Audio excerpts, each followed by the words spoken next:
जय श्री राधे। द्वारिका में ठाकुर जी का एक बहुत ही भव्य मंदिर है, जहाँ स्वयं द्वारिकाधीश भगवान श्री कृष्ण विराजमान है। वहाँ की भव्यता और अलौकिकता देखते ही बनती है। हर एकादशी पर मंदिर में कीर्तन होता है और दूर दूर से भक्त आकर भगवान का दर्शन करते हैं। ऐसा ही उनका एक अनन्य भक्त हर एकादशी पर अपनी पत्नी के साथ उनका दर्शन करने पैदल आता था। उसका नाम रामदास था। रामदास अहमदाबाद के पास डाकोर नामक स्थान पर रहता था और हर एकादशी को वहां से पैदल चलकर आता। दोनों पति पत्नी भगवान के दर्शन करते, कीर्तन में शामिल होते और द्वादशी को पैदल ही अपने घर जाते। ऐसा करते करते उन्हें कई वर्ष बीत गए और दोनों पति पत्नी वृद्ध हो चले, लेकिन अपना नियम नहीं छोड़ा। उनकी ऐसी परम भक्ति देखकर द्वारकाधीश का हृदय द्रवित हो उठा। एक दिन रामदास दर्शन करने के लिए आया तो उसे ऐसा आभास हुआ जैसे द्वारकाधीश उसे इशारा करके बुला रहे हैं। वह भगवान के श्री विग्रह के पास गया तो उसे बहुत मधुर आवाज सुनाई दी। ठाकुर जी बोले, मैं तुम्हारी भक्ति से बहुत प्रसन्न हूं। तुमने भक्ति और प्रेम की सारी सीमाएं लांघ दी है, लेकिन अब तुम वृद्ध हो गए हो, तुमसे चला भी नहीं जाता, इसलिए अब तुम अपने घर ही रहा करो। तुम इतनी दूर चलकर मत आया करो। रामदास के नेत्रों से अश्रुधारा बहने लगी। कहने लगा, हे प्रभु, मुझसे बड़ा सौभाग्यशाली और कोई नहीं जो आप मेरी इतनी चिंता कर रहे हो। लेकिन प्रभु, मुझे अपने दर्शनों से वंचित ना करो। जब तक मेरे शरीर में जान है तब तक मैं आपके दर्शनों के लिए आता रहूंगा। भगवान ने उसे बहुत समझाया, लेकिन रामदास नहीं माना। अंत में प्रभु कहने लगे, ठीक है रामदास, अगर तुम नहीं मानते हो तो अगली एकादशी पर एक बैलगाड़ी ले आना। रामदास कहने लगा, प्रभु, बैलगाड़ी क्यों?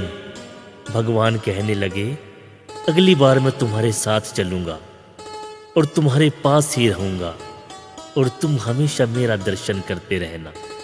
रामदास की खुशी का तो ठिकाना ही नहीं रहा। उसने जैसे तैसे एक महीना काटा और अगली एकादशी पर बैलगाड़ी लेकर मंदिर पहुंच गया। कीर्तन के उपरांत सभी पुजारीगण और भक्त सोने चले गए। भगवान ने रामदास से कहा, मेरे विग्रह को अपनी गोद में उठाकर बैलगाड़ी में बिठाओ। रामदास ने श्री विग्रह को उठाया।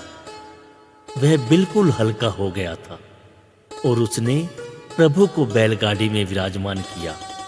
चल पड़ा अपने गांव की ओर। वह थोड़ी दूर ही पहुंचा था कि सुबह हो गई। सभी पुजारी मंदिर पहुंचे तो देखा द्वारिकाधीश की वेदी रिक्त है। पूरी द्वारका में हल्ला हो गया। सैनिकों को बुला लिया गया। जब जांच पड़ताल की गई कि रात को कीर्तन में कौन कौन आया था, तो पाया सभी भक्त वहां उपस्थित हैं, लेकिन रामदास नहीं है। सभी समझ गए वही ठाकुर जी के विग्रह को चुरा कर ले गया है, क्योंकि कल वह बैलगाड़ी भी लेकर आया था। घुड़सवार सैनिक और पुजारी उसका पीछा करने निकल पड़े। अभी रामदास अपने गांव पहुंचा नहीं था, तभी उसे घुड़सवारों की आवाज सुनाई दी। वह बहुत डर गया और कहने लगा, हे प्रभु, अब तो वह मुझे जिंदा नहीं छोड़ेंगे, आप ही कोई उपाय कीजिए। वहीं पास में एक सरोवर था। ठाकुर जी कहने लगे, रामदास, मुझे इस सरोवर में छिपा दो। और रामदास ने ठाकुर जी के श्री विग्रह को सरोवर में छिपा दिया। तभी सभी घुड़सवार वहां आ गए। पुजारियों ने उसे तुरंत पहचान लिया। यही रामदास है, पकड़ लो इसे, इसी ने हमारे भगवान को चुराया है। लेकिन तभी सैनिकों ने देखा कि बैलगाड़ी में तो कोई नहीं है, और जब वो बैलगाड़ी के पास गए तो उन्हें ठाकुर जी का पटका मिल गया। पुजारी कहने लगे, ये तो वही पटका है जो कल हमने ठाकुर जी को पहनाया था। सैनिकों ने रामदास से पूछा, ठाकुर जी का विग्रह कहाँ छिपाया है? लेकिन रामदास कुछ नहीं बोला। जब उसने कुछ नहीं बताया तो पुजारी ने कहा, ये ऐसे नहीं बोलेगा, आप लोग इसे मारिए और तब तक मारते रहिए जब तक ये बता नहीं देता। सैनिकों ने उसे मारना शुरू कर दिया। रामदास चुपचाप पिटता रहा। उसका सारा शरीर लहूलुहान हो गया और फिर वह हुआ जिसकी कोई कल्पना भी नहीं कर सकता। उस सरोवर का सारा पानी लाल हो गया और ठाकुर जी का विग्रह सरोवर में से प्रकट हो गया और उनको आवाज आई, रुको रुको, रामदास को मत मारो, ये मुझे चुरा कर नहीं लाया, मैं खुद अपनी मर्जी से इसके साथ आया हूं। इसके प्रेम ने मुझे आने के लिए विवश कर दिया। सभी ने देखा ठाकुर जी की विग्रह से आवाज आ रही है और ठाकुर जी का विग्रह लहूलुहान हो चुका है। सभी हाथ जोड़कर खड़े हो गए और क्षमा मांगने लगे।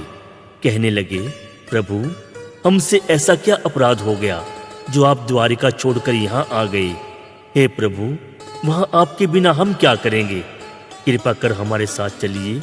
ठाकुर जी कहने लगे, नहीं, अब मैं तुम्हारे साथ नहीं जाऊंगा। तुमने मेरे भगत को पीड़ा पहुंचाकर बहुत बड़ा अपराध किया है।